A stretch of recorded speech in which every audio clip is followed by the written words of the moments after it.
So first one, ಮನೆ ಇಕ್ಕಟ್ಟಾಗಿದೆ ಅಂತ ಹೇಳಬೇಕಾಗುತ್ತಲ್ವಾ. ಇಂಗ್ಲೀಷ್ನಲ್ಲಿ ಹೇಗೆ ಹೇಳ್ತೀರಾ? ಸೊ ಆಗ ಹೇಳಿ, the house is cramped. Remember the adjective cramped. Next, ಮನೆಯಲ್ಲಿ ಗಾಳಿ ಬೆಳಕು ಚೆನ್ನಾಗಿದೆ. ಹೇಳಿ, the house is airy and well lit. ತುಂಬ ಏರ್ ಫ್ಲೋ ಆಗ್ತಾ ಇದ್ರೆ ಏರಿ. ವೆಲ್ ಲಿಟ್, ಲೈಟ್ ನಾ ಪಾಸ್ಟ್ ಪಾರ್ಟಿಸಿಪಲ್ ಫಾರ್ಮ್ ಏನು? Lit. Well lit. So well lit ಅನ್ನೋದಿಲ್ಲಿ ಅಡ್ಜೆಕ್ಟಿವ್.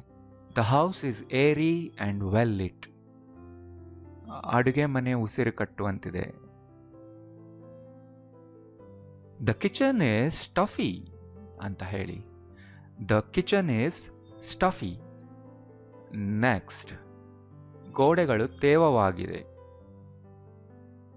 ನೀವೇನಾದರೂ ಇಲ್ಲಿ ವೆಟ್ ಅಂತ ಯೂಸ್ ಮಾಡಿದ್ರೆ ನಾಟ್ ಅ ಸೂಟಬಲ್ ವರ್ಡ್. ಇಲ್ಲಿ ನೀವು ಹೇಳಬೇಕಾಗಿರೋದು damp. The walls are damp. Damp ಅಂದರೆ ಸ್ವಲ್ಪ ತೇವ ಆಗಿರೋದು, ಒದ್ದೆ ಆಗಿಲ್ಲ, ನೆಂದೋಗಿಲ್ಲ. ಡ್ಯಾಂಪ್ ಅಂದರೆ ಸ್ವಲ್ಪ ತೇವ ಆಗಿರೋದು ಅಷ್ಟೇ. ನೆಕ್ಸ್ಟ್, ರೂಮ್ಗಳು ತುಂಬ ಮೊಬ್ಬಾಗಿವೆ. The rooms are gloomy. Gloomy is the adjective. The rooms are gloomy. Next, switch ಕೆಟ್ಟು ಹೋಗಿದೆ. The switch is faulty. Faulty is the adjective. ಮನೆ ಮುಂದೆ ತುಂಬ ನೆರಳಿದೆ. ಏನು ಹೇಳ್ತೀರಾ ಆಗ? ಒಂದು ಅಡ್ಜೆಕ್ಟಿವ್ ಹುಡುಕಿ. Shady. The front yard is shady. Or you can say the front yard is very shady. Front yard ಅಂದರೆ ಮನೆ ಮುಂದೆ ಇರುವ ಜಾಗ. ನೆಕ್ಸ್ಟ್, ರಸ್ತೆ ಅಡ್ಡಾದಿಡ್ಡಿ ಆಗಿದೆ.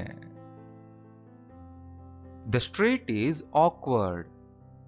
The street is awkward. Next, ಈಗ ಇದನ್ನು ಟ್ರೈ ಮಾಡಿ. ವಾಶ್ರೂಮ್ ತುಂಬ ಅಸಹ್ಯಕರವಾಗಿದೆ.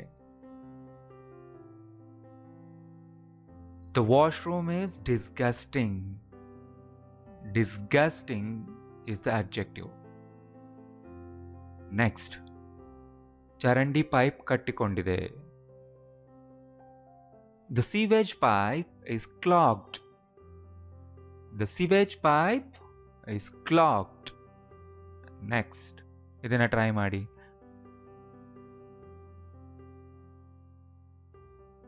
The road is ಅನ್ಪೇವ್ಡ್.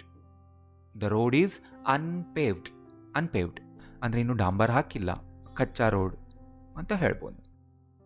And the last one, ಈ ಜಾಗ ನಿರ್ಜನವಾಗಿದೆ. ಏನು ಹೇಳ್ತೀರಾಗ? The area is deserted. Deserted is the adjective. ಅಂದರೆ ಯಾರು ಜನ ಇಲ್ಲದೆ ಇರುವಂಥ ಏರಿಯಾ. ರೈಟ್, ಗೊತ್ತಾಯ್ತಲ್ಲ? ಸೊ ಎಲ್ಲದನ್ನ ನೋಟ್ಸ್ ಮಾಡ್ಕೊಳ್ಳಿ. ಈ ವಿಡಿಯೋ ನಿಮ್ಗೆ ಇಷ್ಟ ಆಗಿದ್ರೆ, ನೀವು ಹೊಸದು ಕಲ್ತಿದ್ದೀರಾ ಅಂತ ಅನಿಸಿದ್ರೆ ಪ್ಲೀಸ್ ಲೈಕ್ ಮಾಡಿ. ಆ್ಯಂಡ್ ತುಂಬ ಜನಕ್ಕೆ ಯಾವ ಗೊತ್ತಿರೋದಿಲ್ಲ, ಅವ್ರಿಗೆಲ್ಲ ಈ ವಿಡಿಯೋನ ವಾಟ್ಸಪ್ನಲ್ಲಿ ಶೇರ್ ಮಾಡಿ. Thank you.